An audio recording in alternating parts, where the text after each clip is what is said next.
Today, I'll talk about simple and refined carbohydrates. So to get a refined carb, one example would be to start with a grain.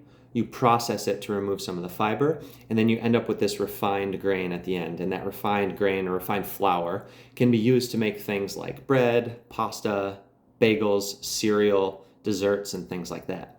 The problem with the processing, with removing the fiber, is that you end up with this simple carbohydrate. And this simple carb, what it's going to do is it's going to give you a quick elevation of your blood sugar. So it's going to give you a quick high, but then it's also going to crash down because it's going to elevate your blood sugar and then your insulin, and then it's going to come back down. When you come back down from that high, you're going to feel tired, and you're also going to have more cravings because your body wants to get that high again, so it's going to be craving more simple carbohydrates.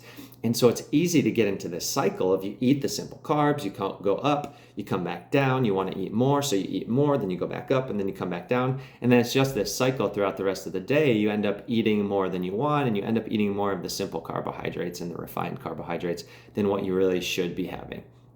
So one of the best strategies is to focus more on the whole food, whole grains, whole fruit, things that still have the fiber in them. The fiber is what's going to help stabilize your energy and stabilize that release of sugar into your bloodstream rather than those quick spikes and then drops.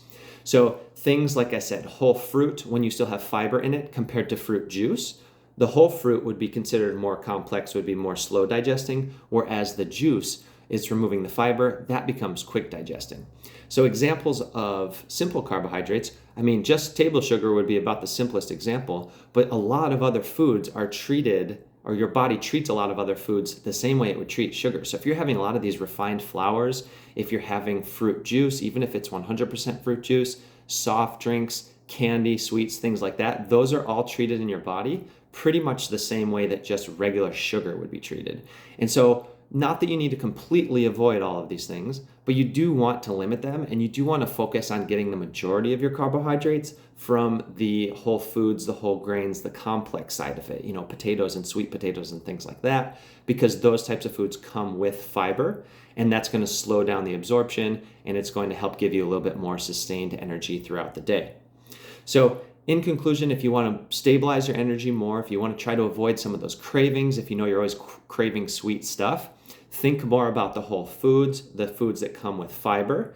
And also, if you are going to have some of the simple carbs, make sure you're eating it with in a meal or in a snack that's with things that have some fiber, some protein, and some fat. All those things are going to help slow down the absorption rather than just having a snack that's pure simple carbohydrates. That's what's going to start you on that roller coaster ride and give you that quick hit.